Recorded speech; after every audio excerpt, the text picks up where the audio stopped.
A écrit sa première nouvelle à l'âge de 7 ans. Elle s'intitulait Les aventures d'une puce. 23 ans plus tard, il s'est fait connaître avec sa trilogie des fourmis. Bien sûr, il s'agit de Bernard Werber. Bonjour. Bonjour Bernard Werber. Merci beaucoup d'être venu nous voir pour parler de votre nouveau roman, Depuis l'au-delà, qui est publié chez Albin Michel.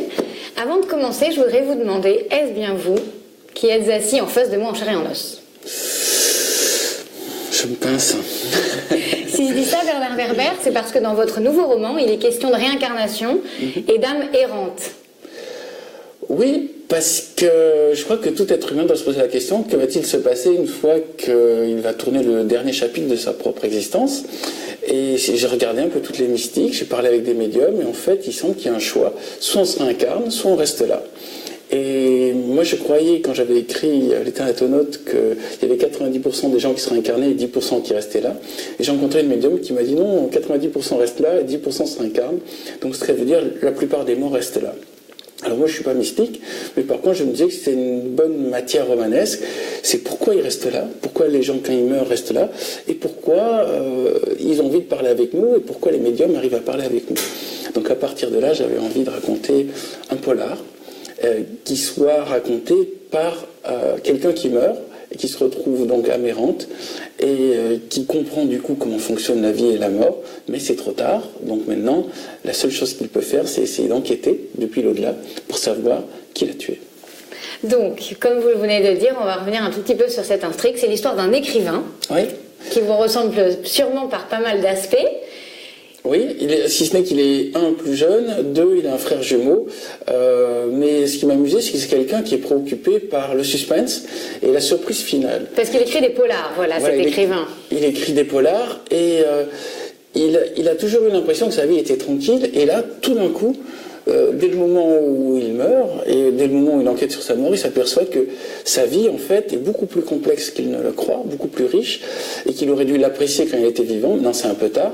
Par contre, il va se connecter à cette femme extraordinaire qui s'appelle Lucie Filippini, et Lucie Filippini est une médium. Et je me suis inspiré d'une vraie médium qui va raconter sa vie pour créer ce personnage, et la vie des médiums, j'allais dire des vrais médiums, parce qu'il y a beaucoup de faux, et il y a quelques-uns qui sont vrais, et très difficiles dans la mesure où ils sont tout le temps dérangés par les âmes errantes. C'est ça. Et ils ne peuvent pas dormir tranquilles. C'est une sorte de bureau des réclamations de tous les gens qui considèrent qu'il y a une injustice sur leur vie, ou qui réclament qu'on leur donne un coup de main ou qu'on éclaircisse des choses. Et ils n'ont pas toujours envie d'aider les âmes errantes. Ils n'ont pas non plus forcément envie d'aider les vivants qui veulent communiquer avec leur chère disparue. Pour qu'on comprenne bien, donc Gabriel Vels, votre héros, quand il se rend compte qu'il est mort, qu'on l'a assassiné, il décide en fait d'aller demander de l'aide à une de ses lectrices, donc cette médium Lucie, et il va la voir pour essayer de la convaincre de l'aider à enquêter sur sa propre mort. Voilà. Et donc c'est une enquête qui va se passer des deux côtés du monde, d'un côté depuis l'au-delà et de l'autre côté depuis la matière. Et ce qui m'amusait, c'était d'avoir une vision autre sur les enquêtes criminelles, à savoir au lieu d'avoir toujours les fausses pistes, les indices, les faux témoignages, les analyses criminologistes, tout d'un coup on a la vision du monde de l'invisible, c'est-à-dire l'accès à d'autres âmes errantes, l'accès aux informations que nous n'avons pas, et peut-être l'accès à une autre vérité.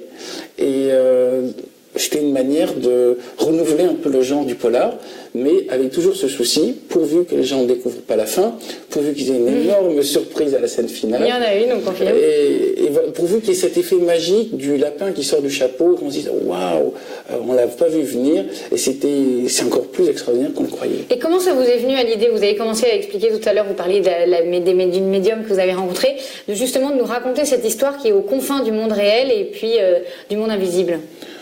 Déjà, je me préoccupe de qu'est-ce qu'est la vie, qu'est-ce qu'est la mort, comme n'importe quel être humain qui se pose des questions. Et ensuite, j'ai eu l'occasion de rencontrer beaucoup de médiums, et je me suis aperçu qu'ils racontent des jolies histoires. Alors moi, j'ai une formation de journaliste scientifique, donc par définition, je suis plutôt sceptique et matérialiste. C'est ça, les journalistes scientifiques, généralement... Et puis, je me suis dit, ok, vrai ou faux, ce que me raconte cette personne est cohérent. C'est-à-dire que ça rentre dans une certaine logique, et dans cette logique, je ne vois pas de faille. Donc, je le prends pour ce qu'elle me raconte, à savoir un monde dans lequel les règles sont différentes. Alors elle a commencé par me raconter, par exemple, ce que je raconte aussi dans le livre, c'est ce type qui vient la voir et qui lui dit « Je comprends pas pourquoi mes collègues ne me disent plus bonjour ». Puis elle lui dit « Mais en même temps, vous avez plus faim ?» Elle fait « Oui, j'ai plus faim, je dors plus ». Elle fait « Bon, ben prenez conscience que si vos collègues vous disent plus bonjour, c'est peut-être parce qu'ils ne vous voient pas. » Et elle me racontait... et c'est une histoire véridique, ouais, c'est ça qui est dingue. Oui, oui. Elle me racontait qu'il y a beaucoup de morts qui ne prennent pas conscience qu'ils sont morts et qui viennent la voir et elle doit y aller progressivement pour la révéler sans qu'ils soient terrassés par l'idée que oui, ils sont vraiment morts. Il y a une autre anecdote aussi que je raconte dans le livre, qui est une vraie anecdote qu'on m'a racontée. C'est ce type qui vient se plaindre qu'il a acheté un château, que dans ce château, il a l'impression qu'il y a un fantôme qui l'empêche de dormir tranquillement. Et elle se met en contact avec le fantôme, et le fantôme lui dit « Oui, mais ce château, c'est chez moi. » Et ce type, c'est pas parce qu'il a acheté le château qu'il est chez lui. Et elle lui dit « Vous devriez négocier avec le fantôme plutôt que de vouloir le mettre dehors. » Et le type n'a pas voulu négocier, est allé chercher des exorcistes et tout ça, et au final, le fantôme a eu sa peau puisqu'il s'est suicidé. Et ça, c'est une vraie histoire que je raconte aussi là-dedans. Alors, je ne sais pas si c'est vrai, mais par contre, c'est romanesque. Moi, je suis romancier, je ne suis pas scientifique, je ne suis plus dans le domaine de la science, donc mon seul souci, c'est de faire que le lecteur se pose de nouvelles questions, se demande est-ce que lui-même il a envie de se connecter à ça, est-ce qu'il n'a pas envie, est-ce qu'il croit qu'après sa mort, s'il y a ce choix, il va plutôt rester là ou plutôt se réincarner en petit bébé et dans ce cas tout oublier. Et je crois que c'est plus une question faite de philosophie qu'une question de croyance. Qu'est-ce qui résonne en nous? Qu'est-ce qu'intuitivement nous semble logique? Est-ce qu'on monte ou est-ce qu'on reste? Et je crois qu'au final, on aura ce choix. Du coup, on se surprend à se poser soi-même des questions qu'on ne se serait jamais posées. Par exemple, à se demander effectivement, est-ce que je préférerais me réincarner? Est-ce que je préférerais rester une âme errante? Vous, Bernard Werber, qu'est-ce que vous préféreriez et en quoi ou en qui vous aimeriez plutôt vous réincarner? C'est marrant, après la sortie du livre, je me suis posé cette question. Et je crois que si je meurs, d'abord déjà j'aimerais assister à mon enterrement pour voir comment ça se passe. C'est ce qui est le cas de votre héros, il assiste à son enterrement. Déjà voir qui c'est qui vient, qui sont les potes sur lesquels on peut compter. S'il y a du monde. S'il y a du monde. Oui. Ensuite lire les nécros. Oui, c'est vrai. Qu'est-ce qu'on dit de nous? Qu'est-ce qu'on dit de nous? Et puis après voir est-ce que ça relance un intérêt pour mes livres. Donc c'est la curiosité qui nous fera rester encore un tout petit peu. Après je crois qu'il y a un moment il faut lâcher prise. C'est tout l'enseignement du bouddhisme, c'est qu'il y a un moment il ne faut pas s'accrocher, il faut y aller. Donc je pense traîner encore un petit mois, et après une fois que j'aurai traîné, on va passer à l'aventure suivante. Un mois seulement donc, avant de vous réincarner. C'est marrant, la semaine dernière je disais une semaine, maintenant je dis un mois. Et dans 6 mois vous direz un an peut-être, qui sait? Je sais pas, le livre, quand il est sorti, je disais un jour, et puis voilà, maintenant ça fait à peu près un mois qu'il est sorti, je dis un mois. Je crois que c'est une question intéressante, en tout cas c'est intéressant de se la poser maintenant, parce que quand on y sera confronté comme ça, on trouvera plus facilement. Et alors, une fois que vous avez décidé de vous réincarner en qui? Alors, écrivain, ça me plaît beaucoup. Je me suis vraiment éclaté dans cette vie. Donc, j'aimerais être incarné en écrivain. En France, parce que je trouve qu'il y a tout l'avantage d'un pays moderne sans les inconvénients des États-Unis ou de la Chine ou du Japon. Reste à savoir quel écrivain vous avez choisi. En France, en écrivain. Dans le domaine du polar ou du fantastique, donc en fait, ma vie actuelle me plaît beaucoup. J'ai envie de reproduire quelque chose qui y ressemble. Et alors, qui vous plairait d'habiter? Je crois que j'aurais une vie similaire, si ce n'est que j'aimerais continuer mon œuvre romanesque si je l'interromps trop tôt dans cette vie-ci. Ouais, écrivain, je trouve que c'est le meilleur job. Et vous me dites pas en quel écrivain vous... Ah, je ne connaîtrais pas mon nom et mon... Ah, un écrivain du futur. Bah oui, ça peut être du futur ou du présent si vous mourrez avant lui. Ah non. Je pensais que vous alliez me dire en quel écrivain voudriez-vous réincarner. Non, dans chaque humain, il y a un esprit, comme dans chaque voiture, il y a un conducteur. Donc, si je meurs, a priori, je deviens un esprit qui va dans une autre voiture neuve. Je ne vais pas prendre des voitures qui ont bossé, qui ont été servies. Voilà. Non, j'aimerais me réincarner en type qui a à peu près la même vie que la mienne, parce qu'elle me plaît beaucoup. Bon, très bien. Et je la conseille à tout le monde. Ouais, donc, à la concurrence, si tout le monde est écrivain. Non, je crois qu'en tout cas, on a intérêt à trouver des vies dans lesquelles on est autonome et indépendant, c'est-à-dire on ne dépend pas d'une hiérarchie. J'étais journaliste dans une rédaction, je me suis aperçu que dès le moment où on dépend de supérieurs, de collègues, concurrents ou de gens qui travaillent pour nous, on n'arrive pas à déployer ses ailes. Et là, en tant qu'écrivain, étant autonome et faisant un métier solitaire, je peux déployer mes ailes. C'est ce que je souhaite à tous les êtres humains, c'est qu'ils arrivent à trouver un métier ou une activité créative dans lequel ils peuvent déployer leurs ailes et exprimer ce qu'ils sont réellement. Donc c'est une très bonne transition, les ailes, pour la question que je vais vous poser, puisqu'il les a tout à fait déployées, très grandes, ces ailes, votre personnage. Quand votre personnage comprend qu'il est mort, il se met en fait à lister, c'est très amusant, tous les avantages qu'il y a à être mort. Est-ce que vous pourriez nous en citer quelques-uns ?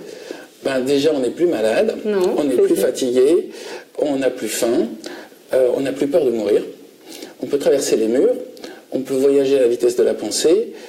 Le principal inconvénient, c'est qu'on s'ennuie. Ah, c'est ça. On peut pas manger, on peut pas faire l'amour, on peut pas risquer sa vie en faisant du sport extrême. En fait, être dans la matière a beaucoup plus d'avantages que d'être dans l'éther. Et en fait, on se rend compte qu'en lisant votre roman, c'est-à-dire qu'on n'y pense pas forcément à ça. Il y a aussi des inconvénients. Lucie a une phrase au-dessus de sa salle de gymnastique personnelle, c'est il faut entretenir son corps pour que son esprit ait envie d'y rester. Et cette phrase est très importante parce que ça résume tout. Si les gens pensent qu'ils sont pur esprit et qu'ils se mettent à négliger leur corps, au bout d'un moment, l'esprit, il se sent plus bien. Comme si vous êtes dans une voiture que vous n'entretenez pas, pour reprendre cette métaphore-là. Si vous avez les pneus crevés ou si vous avez tout le temps de la fumée, vous n'avez pas envie de rester dans cette voiture. Donc il faut se forcer à faire du sport, à être en bonne santé, à être heureux. C'est ce que vous faites, vous vous forcez à faire du sport ? Oui, tous les jours, 1 heure pour que... Qu'est-ce que vous faites comme sport ?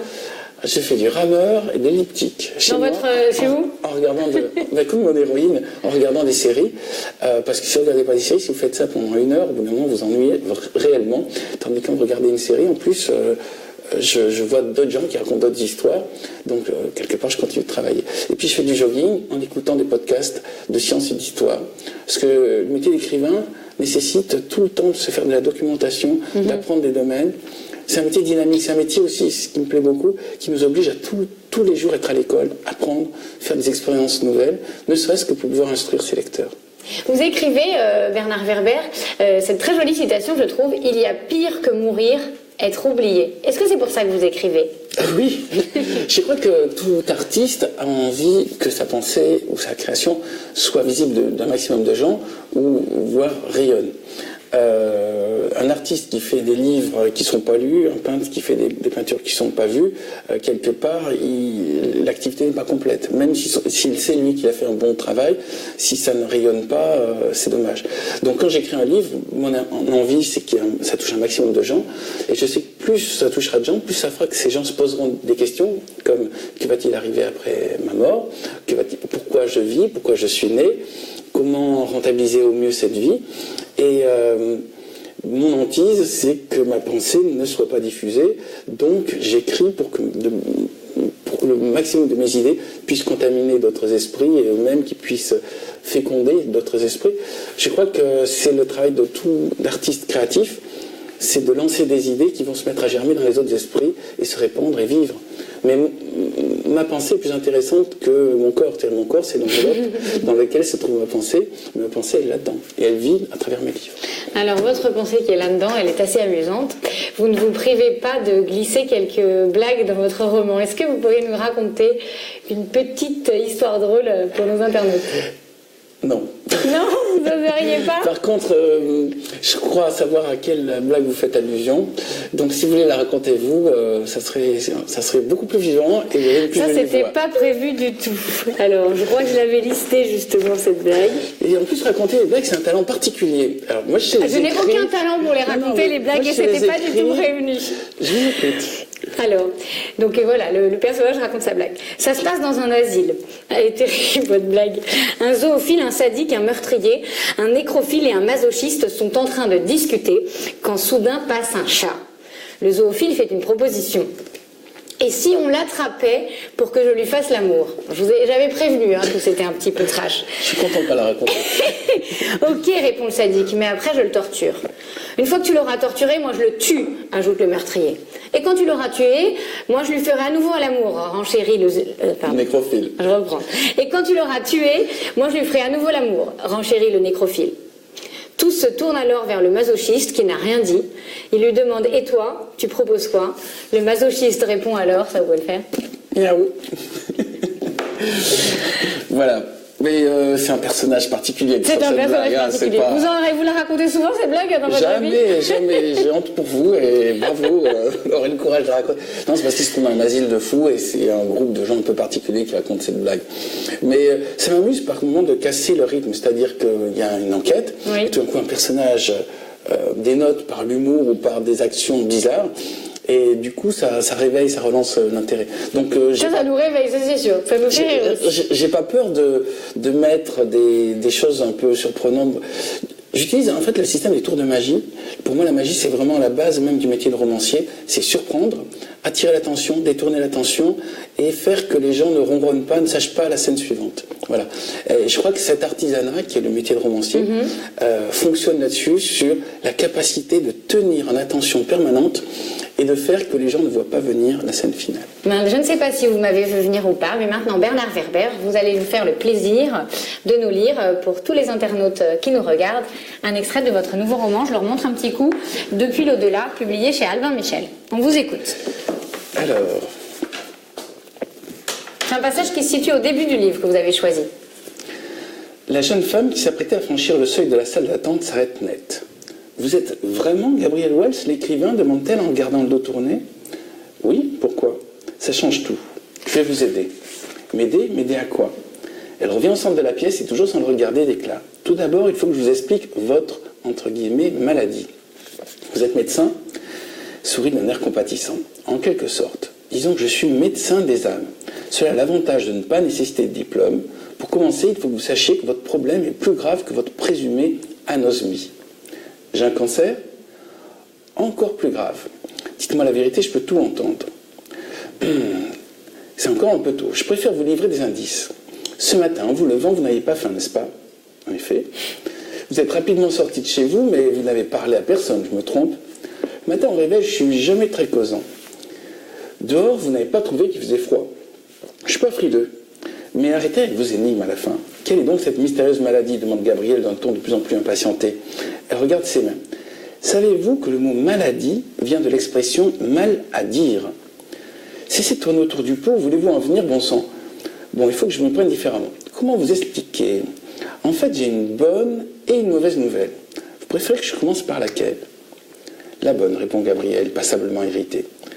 Je vous ai menti, vous n'êtes pas malade. C'est déjà ça. Et la mauvaise alors ?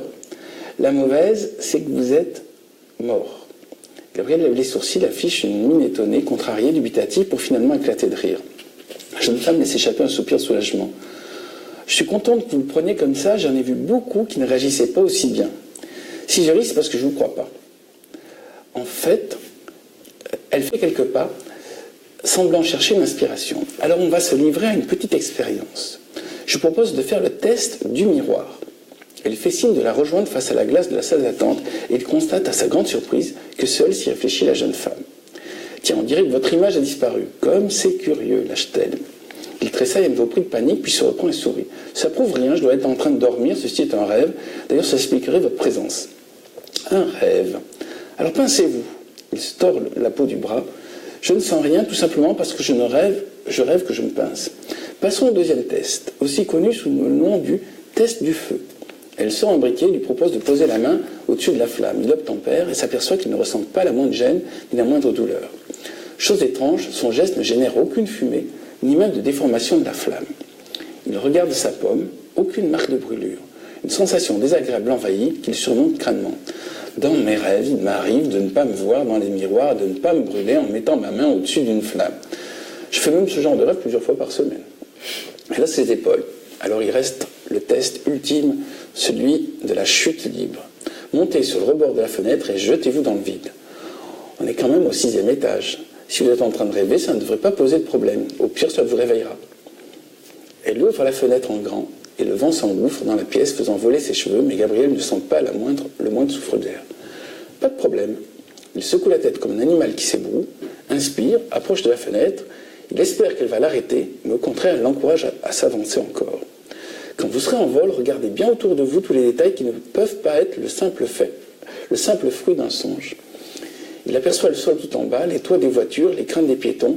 Il a beau être persuadé de rêver, Gabriel ne peut s'empêcher de ressentir une infime appréhension. Tant que vous n'aurez pas sauté, vous ne pourrez pas être certain, insiste la jeune femme. Il hésite, mais comme il ne veut pas qu'elle croie qu'il recule devant le défi, il monte sur le bord de la fenêtre, domine son vertige et saute dans le vide en ouvrant largement les bras. Il chute à toute vitesse, voit les étages défiler, ferme les yeux. Quand il soulève de nouveau ses paupières, il n'a pas encore touché le sol et plane au-dessus de l'avenue. Merde alors. Voilà le mot qui envahit soudain son esprit, la surprise, l'affolement, la déception. Cède peu à peu la place à ce nouveau plaisir d'être libéré de la pesanteur et de pouvoir voler comme un oiseau. Le sol défile sous lui. Il a la sensation de glisser sans ressentir le moindre frottement de l'air. Il effectue un looping et remonte se poser sur la fenêtre du cabinet médical. Bouleversé, assailli de sentiments confus et variés qui s'entrechoquent dans sa tête, il lâche un soupir, voudrait dire quelque chose, mais ne parvient qu'à répéter une centaine de fois sur différentes intonations cette grossièreté qui occupe ses pensées. Il paraît que le dernier mot qui vient aux gens avant de mourir est « maman ». Celui qui suit, la prise de conscience de sa propre mort, commence par la même lettre, mais il n'a rien d'affectueux. En quelques secondes, il traverse les 7 étages du deuil. Choc, déni, colère, marchandage, tristesse, résignation, acceptation. Et chacune d'elles a été ponctuée du même mot grossier. La jeune femme face à lui semble elle aussi un peu sonnée. « Ça va ?» lui demande-t-elle. Pensant, se pourrait-il que je sois vraiment mort ? Il est atterré, puis il repasse par les 7 étapes, mais dans un ordre différent. La colère, le déni, l'acceptation, la résignation, la tristesse, le marchandage, le choc. Ce n'est pas possible. Je suis beaucoup trop jeune pour être mort. Voyez cela comme de manière positive, monsieur Wells. Je ne sais pas, considérez que vous êtes débarrassé de tout ce qui est superflu, encombrant, fragile, pour ne conserver que l'essentiel, votre esprit. Alors ce serait la fin. Je ne vais plus pouvoir écrire. À la bonne heure, vous avez enfin compris. Il se laisse tomber dans un fauteuil hagard. C'est horrible, c'est différent. Je suis mort, bon sang, je suis mort, réellement mort. On y passe tous un jour. Vous, c'est aujourd'hui, maintenant, ici. Pour moi aussi, ça viendra plus tard, ailleurs. Je ne suis pas pressé. Il se relève d'un bond et se place face à elle, dont le regard est tourné vers la fenêtre. Il réalise que depuis le début, elle ne l'a jamais fixé dans les yeux. Mais vous me parlez, vous êtes bien vivante. Comment est-ce possible ? Je suis un peu différente des autres femmes. Différente. Je suis médium, je peux vous entendre, mais je ne peux pas vous voir. C'est pour ça que je ne vous regarde pas. Je ne sais même pas où vous tenez exactement à cet instant. Je ressens simplement, très nettement, votre présence dans mon champ de perception avoisinant. Pourquoi voulez-vous m'aider ? C'est grâce à vous que je suis devenu médium, grâce à la lecture de votre livre, Nous les morts. C'est la première fois que j'étais véritablement happé par un roman, et cela a été une révélation. Merci Bernard Werber. Merci à tous de nous avoir suivis au studio de Femmes Actuelles. À bientôt Bernard Werber. À bientôt.